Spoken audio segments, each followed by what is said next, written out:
মুসলমান ভাইরা আমার, আমতলী এলাকার যুবক সন্তান,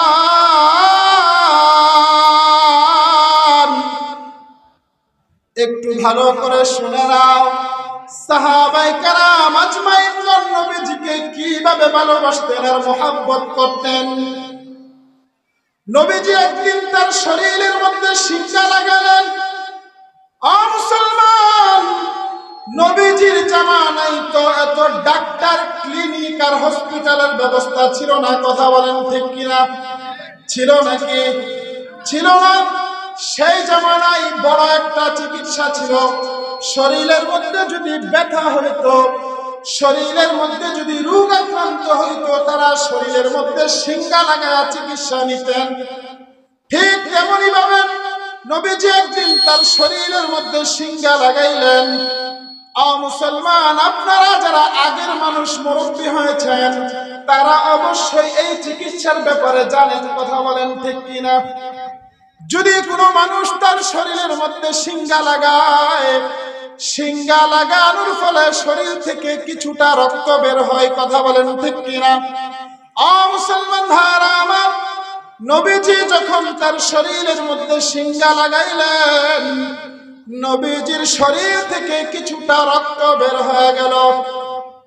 নবীজির শরীর থেকে রক্ত বের হওয়ার পর নবীজির দরবারে উপস্থিত হয়ে গেলেন নবীজির প্রিয় একজন সাহাবী, যার নাম হলো হযরত আব্দুল্লাহ ইবনে জুবায়ের রাদিয়াল্লাহু আনহু।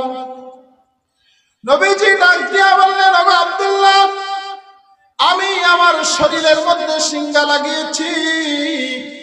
শিঙ্গা লাগানোর পর আমার শরীর থেকে কিছুটা রক্ত বের হয়েছে। ওগো আব্দুল্লাহ, নাও নাও, এই রক্তটা তুমি আমার কাছ থেকে নিয়ে যাও।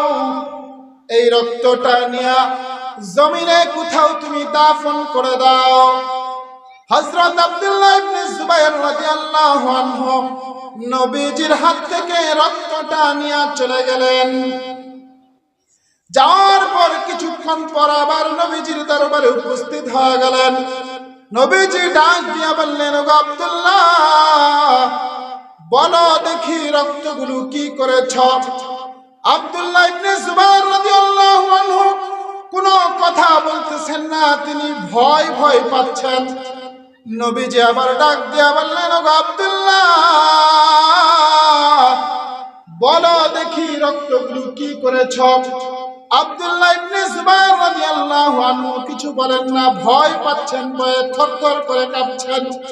নবীজি আবার জোরালো ভাবে ডাক দিয়া বললেন, ওগো আব্দুল্লাহ, বলো দেখি রক্তগুলো তুমি কি করেছ?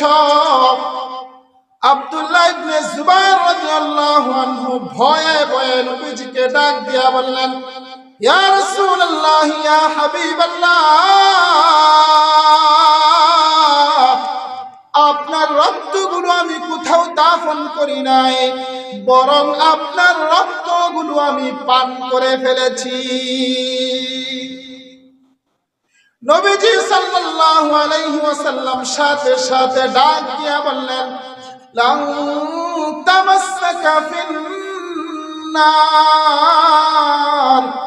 ওগো আব্দুল্লাহ, শুনিয়া রাখো, যেই শরীরের মধ্যে আমি নবীজির রক্ত প্রবেশ করেছে, যেই শরীরের মধ্যে আমি নবীজির রক্ত ঢুকেছে, সেই শরীরের মধ্যে জাহান্নামের আগুন কখনো স্পর্শ করবে না।